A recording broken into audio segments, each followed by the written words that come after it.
Oh my god!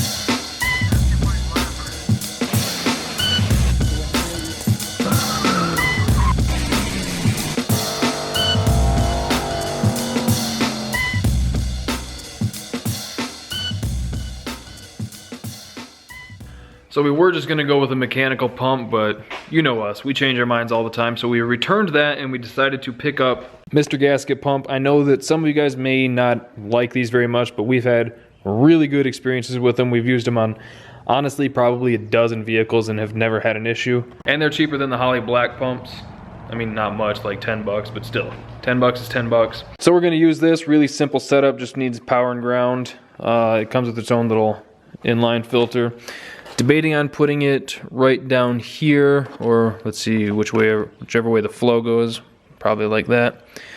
And then going to run some new line up to the carburetor. Probably could have gotten away with reusing the stock line, but yeah, sometimes it's better to just redo things and make sure you know it's all good. So, and this stuff was like 28, 29 bucks for a full roll. As soon as we figure out where we for sure want to mount it, because what I want to do is make a plate that comes off this and mount it there. He wants to make a plate that comes off the frame and mount it over here. I mean, honestly, either one will work fine. Yeah, I'll leave it up to you. Can't find the damn thing I've been looking for. Oof, it's bright out here. So I'm gonna go dig around the scrap trailer and try and find a fairly thick piece of plate that I can just screw to the fuel tank bracket mount thing, and I'll do some like self-tappers or something on that so that it'll hang off, get it away from the tank a little bit so that I have room, basically is the only reason. And I don't need a whole lot, and this is gonna be strong enough, and it doesn't have to be steel, so this aluminum could work fine. Not sure how easy it's gonna be to cut though, because it's too thick for our metal shears, and it will eat up a die grinder blade pretty quickly. So I'll put that on the back burners for now. Hey, look at those old mufflers.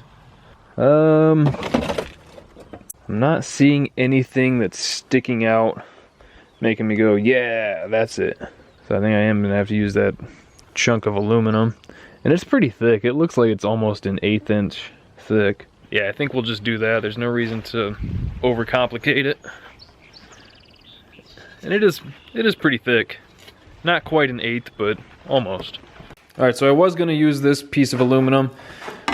Then I found this little chunk of diamond plate that's like, I mean, honestly, I could just get away with probably making one cut and bending the ends flat.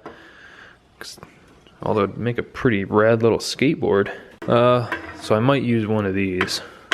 Let me get this thing together and like mock up the total length of it to see where it roughly needs to be.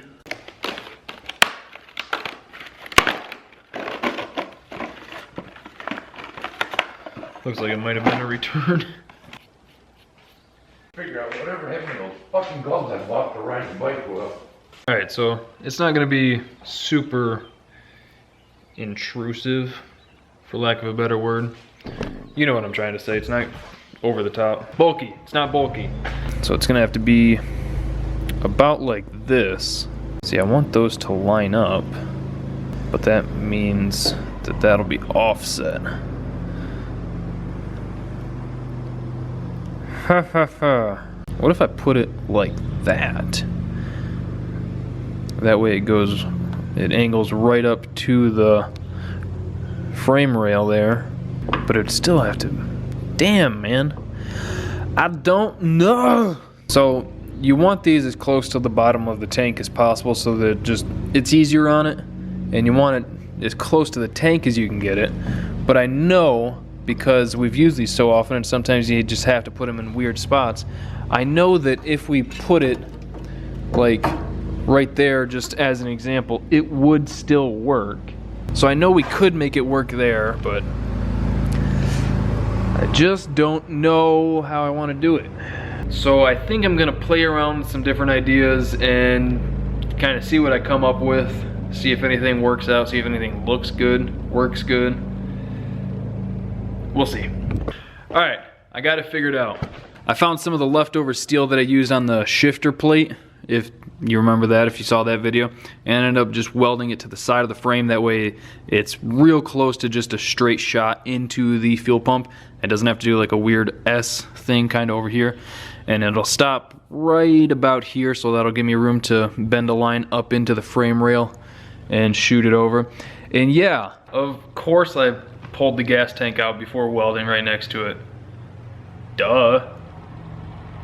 So now let's get the pump. It was right here.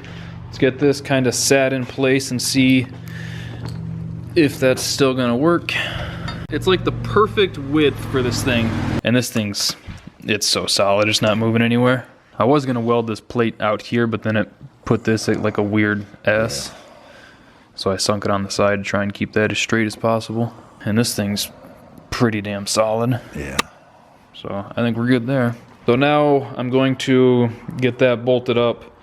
I'll probably start running the line, and then after that it's just wiring, which is kind of hard to mess up. Black is just ground.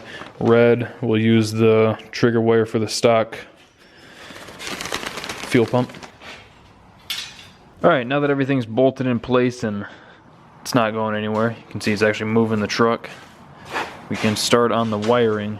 So obviously the ground just has to go to the frame somewhere, wherever's convenient. And then the positive, like I said, I'm going to splice into the power wire for this, which we have right here. And then these two I know are ground because they're spliced together, and I just recall that, which means that this one must be for the fuel sending unit, and I'm pretty sure that that's why it hasn't worked in I don't know how long. The shitty thing about that is I don't know where the other end of that wire is, and the other end is what I need.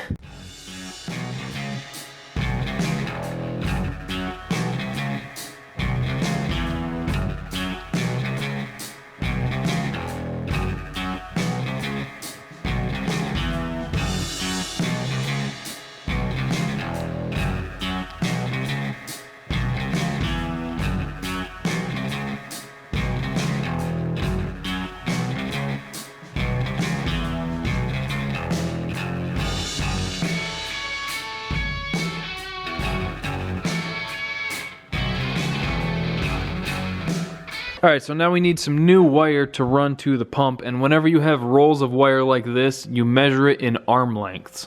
Here's what I mean by that. So the wire stops right there. I know I need at least this much, and then there. So we'll go about an arm and a half.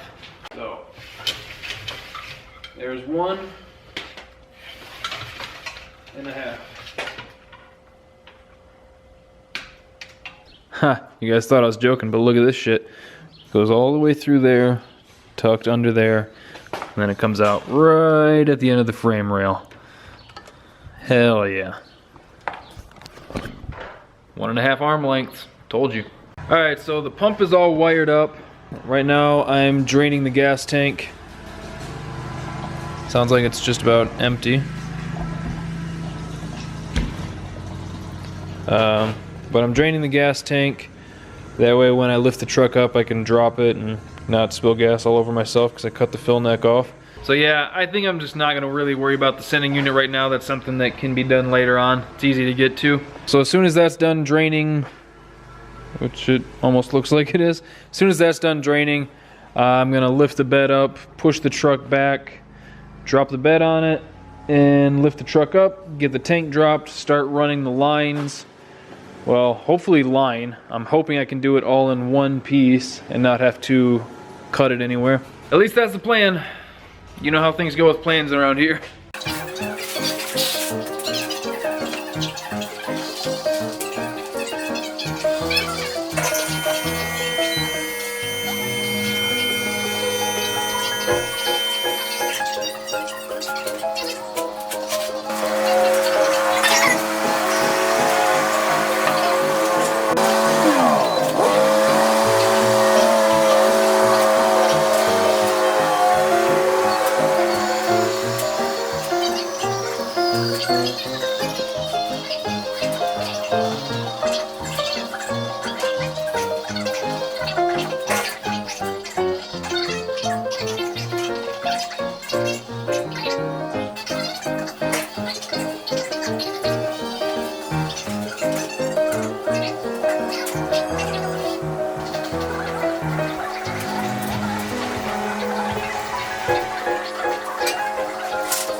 Alright, you probably can't even hear me, but the fuel lines are all done on the truck. We do have the metal coming through here, so it'll last a whole lot longer than just the rubber rubbing against the frame. And then it's coming up through there, and then up to the carb. So that's all good. Should remove the stock fuel lines. I'll probably do that in a second. But, yep. And then I think we're pretty much all good with this. I'll get out of the way so you can drop it and not kill me. I'm assuming you just want to change them now? I'm changing them right now. You don't want to have fun with these ones anymore? It'd be my luck to blow them out and wreck the rim. Oh, if It can it, happen, it will. if it was going to wreck anything, it'd be the body, the bed back there. It's on record that I wanted to have fun and you didn't. What he's getting at is we just picked up, come on. We just got back from Potterville, picked these up for 150 bucks from a pretty cool guy. Brian, thank you. And this is why. Yeah, these are pretty bad. So as far as like the actual drag tires go, we might have to cool it on the burnouts for a little bit. Find some cheapos to throw on it and destroy. But we're gonna get these changed real quick and then throw them on the truck, and they should fit pretty well, but fingers crossed. The tread is a little bit narrower, but we'll just have to wait and see once we get them on the truck.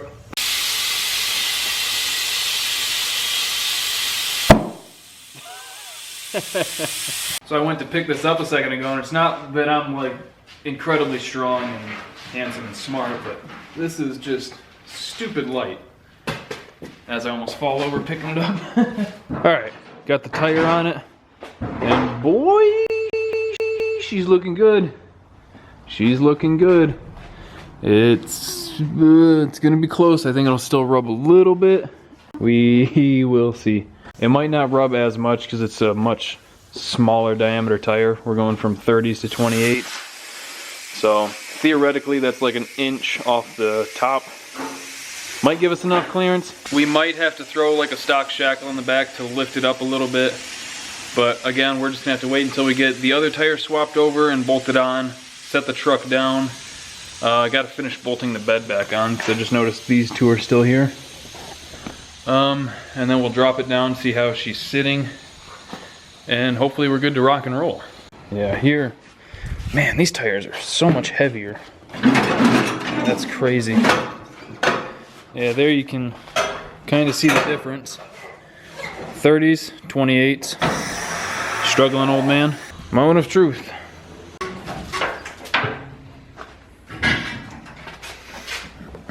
Oh, I got plenty of room here. Yeah, I was just gonna say, let's fire it up on the new fuel system and new tires.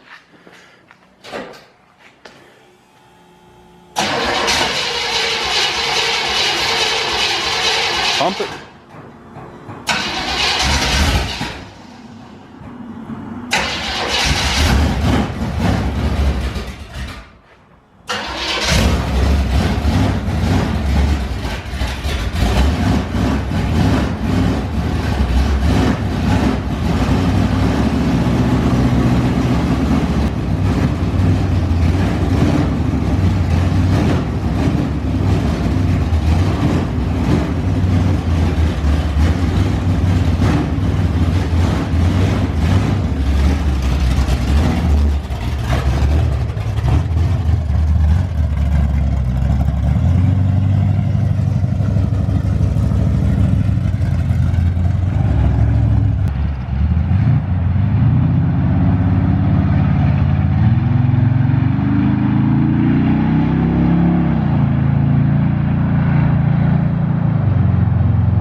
just nailing it a little bit down there, tires grabbed. If the weather cooperates, we might try to take it to the track tomorrow. I don't want to make any promises on that because there's like a 30% chance of rain. So we'll see. But that is going to do it for today's video. Hope you guys enjoyed it. Thank you for liking, commenting, and subscribing. We'll see you next time.